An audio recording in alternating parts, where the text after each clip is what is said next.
تو میرے دوستو، عزیزوں اور بزرگوں، یاد رکھو یہ اسلام جو ہم تک پہنچا ہے یہ بڑی قربانیوں کے بعد پہنچا ہے، سستا نہیں ملا، مفت میں نہیں ملا۔ حقیقت کی اینک لگا کر دیکھا جائے، تاریخ عالم کو پڑھا جائے تو آدم سے لے کر خاتم تک، علی ولی سے لے کر مہدی دوران تک تمام کی محنتیں کام آئی ہیں، تب اسلام ہم تک صحیح شکل میں پہنچا ہے۔ اور خاص طور پر سارے نبیوں کی محنتیں ایک طرف، علی و بطول کی زحمتیں ایک طرف، نبی خاتم کی محنتیں بھی ایک طرف۔ اگر یہ حسین ابن علی مشکل وقت میں اسلام کو نہ بچاتے، سب کوئی قربان کر کے اسلام کو زندہ جاوید نہ بناتے، تو میں کہنے میں کوئی مبالغہ نہیں سمجھتا، آدم سے لے کر خاتم تک ہر نبی کی محنت پہ پانی پھر جاتا۔ امام عالی مقام جب 28 رجب المرجب کو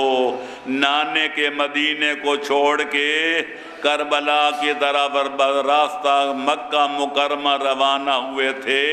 تو اسلام کی بیماری کا علاج کرنے کے لیے ہر نسخہ چھوٹا بڑا ساتھ لے لیا تھا، کپڑے بھی ساتھ، پٹی باندھنے کے لیے بہنوں بیٹیوں کے برقعے بھی لے لیے تھے،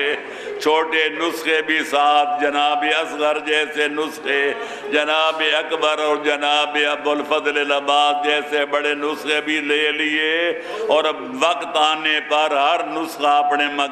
مقام پر اپنے موقع پر استعمال کیا۔ میں عرض کرتا ہوں، میں نے خود واقعات کربلا پر بحمداللہ بڑی مفصل کتاب لکھی ہے، لیکن میں گواہی دیتا ہوں جو کیفیت حضرت امام حسین کی اپنے شہزادے علی اکبر کو میدان کارزار میں بھیجتے وقت ہوئی، وہ کسی شہید کی رخصت کے وقت نظر نہیں آتی۔ جب ہم شکل پیغمبر کڑیل جوان بیٹا موت کی طرف روانہ ہونے لگا، امام عالی مقام نے دست دعا بلند کی، اللہم اشہد علی ہؤلاء القوم، اے میرا پروردگار گواہ رہنا، لقد برز غلام اشبہ الناس خلقا و خلقا و منطقا برسولک، اب میں اس جوان کو میدان میں بھیج رہا ہوں، اس لخت جگر کو موت کے منہ میں بھیج رہا ہوں، جو گفتار میں، کردار میں، شکل میں، صورت میں ساری کائنات سے بڑھ کر تیرے نبی کے ساتھ مشابہت رکھتا تھا، اور جب تیرے نبی کی زیارت کے ہم مشتاق ہوتے تھے تو اکبر کے چہرے کی زیارت کر لیتے تھے۔ اس کے بعد امام نے آپ کمر کے ساتھ تلوار لٹکوائی، لباس پہنایا، جنگی لباس پہنانے کے بعد جب موت کی طرف روانہ کیا تو فرمایا، اچھا بیٹا خدا حافظ۔ میں شہزادہ میدان میں گیا، علی کی شجاعت کا وارث علی، حیدر قرار کا پوتا علی، اب جب میدان میں نکلا کسی ناری کو جرأت نہیں ہوتی تھی کہ میدان مقابلے میں آئے۔ شہزادے نے تھوڑی دیر انتظار کیا، مد مقابل طلب کیا، لیکن جب کوئی نہیں آیا تو 3 دن کے بھوکے پیاسے شیر نے حملہ ترکانہ کر دیا، اور 120 ناریوں کو واصل جہنم کرنے کے بعد زخموں سے چور ہو گئے، پیاسی شدت سے نڈھال ہو گئے، تو گھوڑے کی باگیں بوڑی اور اپنے والد ماجد کی خدمت میں حاضر ہو کر عرض کیا، یا ابتا بابا جان ان العطش قد قتلنی، پیاس نے مجھے مار دی، وثقل الحدید اجہدنی، اب لوہے کے اوزار بھی مجھ سے اٹھائی نہیں جا سکتے، فہل الی شربت من الماء سبیل، بابا جان کوئی ایک پانی کا گھونٹ مل سکتا ہے؟ یہ شہزادے کا سوال کرنا تھا کہ امام عالی مقام رونے لگے، فرمایا بیٹا یہ شان کا مقام نہیں، یہ امتحان کا وقت ہے، من این لک آتی بالماء، پانی باندھا ہے، میں کہاں سے پانی لاؤں؟ اکبر جیسا جوان بیٹا پانی مانگے تھے بابا پلا نہ سکے۔ کوئی والد اپنے بارے میں سوچے کہ بیٹا یہ سوال کرے تو بابے کی کیا حالت ہوگی، اتنا فرمایا کہ بیٹا جاؤ، تیرا نانا اور تیرا بابا تیرے انتظار میں کھڑے ہیں، وہ تمہیں ایسا شراباً طہورا کا جام پلائیں گے کہ پھر کبھی پیاس نہیں لگے گی۔ شہزادہ پھر میدان میں گیا، لیکن زخموں سے چور اور پیاس سے نڈھال، لہذا اس حالت میں بھی 80 ناریوں کو فی النار فسقر کیا۔ جب 200 ناریوں کو جہنم واصل کر چکے تو ایک بدبخت نے تلوار کا وار کیا اور برویت گرز لوہے کا مارا کہ شہزادے کے سر کے 2 ٹکڑے ہو گئے۔ شہزادہ گھوڑے کی زین پہ سنبھل نہ سکا، گھوڑے کی گلے میں اپنی باہیں ڈال دی، اوپر جھوک گئے۔ جب ظالموں کو پتہ چلا شہزادہ لڑنے کے قابل نہیں رہا، وہ دلوں نے چاروں طرف سے حملہ کر دیا، کوئی تلوار مارتا تھا، کوئی نیزہ، کوئی تیر، شہزادے کو چھلنی چھلنی کر دیا۔ جب گھوڑے سے گرنے لگے تو آواز دی یا بتا علیک منی سلام، بابا اکبر کا آخری سلام قبول ہو۔ سید الشہداء گھوڑے پہ سوار ہوئے، جدھر سے آواز آئی تھی ادھر گھوڑا دوڑایا، ابھی چند قدم کا فاصلہ باقی تھا کہ شدت غم سے نڈھال ہو کر امام نے عالی مقام نے اپنے آپ کو گھوڑے سے نیچے گرا دیا۔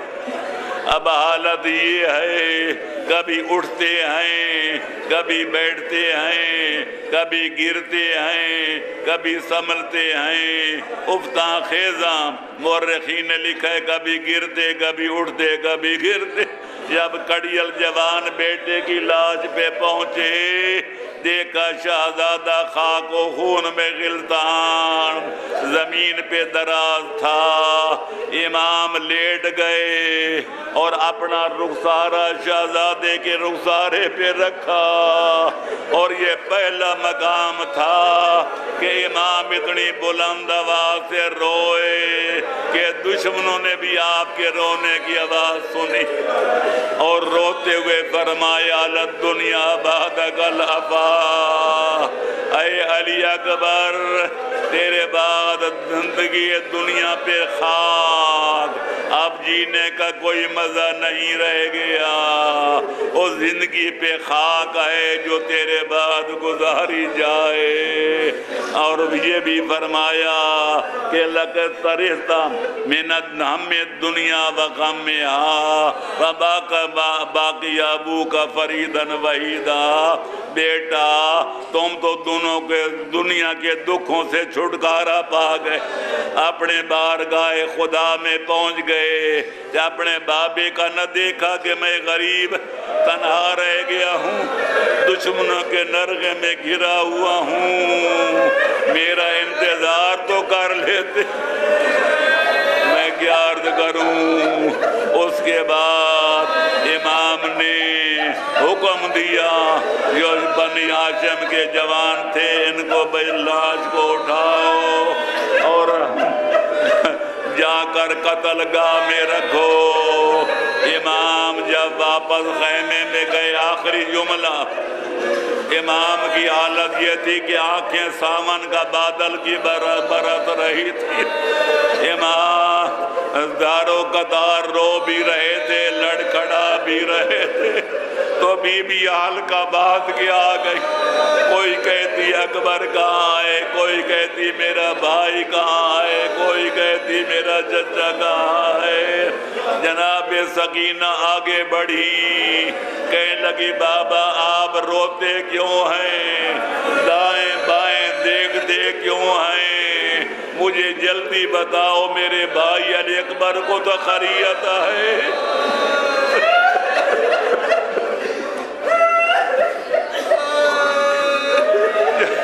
جب شہزادے نے فرمایا، امام عالی مقام نے فرمایا قاتلوہ اللیام، کمینوں نے تیرے بھائی کو شہید کر دیا، تیرے بھائی کو لعینوں نے شہید کر دیا۔ تو بیویوں نے وہ کوڑا میں ماتم بپا کیا۔ معلوم ہوتا تھا کربلا کی زمین قیامت کے زلزلے میں ہل رہی ہے اور قیامت کبریٰ قائم ہو گئی ہے۔ اللہ لعنت اللہ علی القوم الظالمین وسیعلم الذین ظلموا ای منقلب ینقلبون وآخر دعوانا ان الحمدللہ رب العالمین۔ یا اللہ تجھے واسطہ مظلوم کربلا اور شہداء کربلا کا کہ تمام اہل ایمان کو جہاں بھی کائنات کے گوشے میں ہیں ان کو اپنے حفظ و امان میں رکھ، دشمنان آل محمد کو نیست و نابود فرما، دہشت گردوں کے نجس وجود سے زمین کو پاک فرما، ساری دنیا کو خواب غفلت سے جگا تاکہ ہر قوم پکارے کہ ہمارے ہیں حسین، امام زمانہ کے ظہور میں تاجیل فرما اور ہمارا نام ان کے انصار و آوان کی مقدس فہرست میں درج فرما۔ شہیدان کربلا کا واسطہ، بانیان مجالس، سامعین مجالس، قارئین مجالس کے توفیقات خیر میں اضافہ فرما، ہمارا خاتمہ اسلام و ایمان پر فرما، ہمارا حشر نشر چارہ معصومین کے سچے غلاموں کے زمرے میں فرما۔ ربنا آتنا فی الدنیا حسنۃ وفی الآخرۃ حسنۃ وقنا عذاب النار بحق النبی واہل میں۔ للہ یہ بتا جانا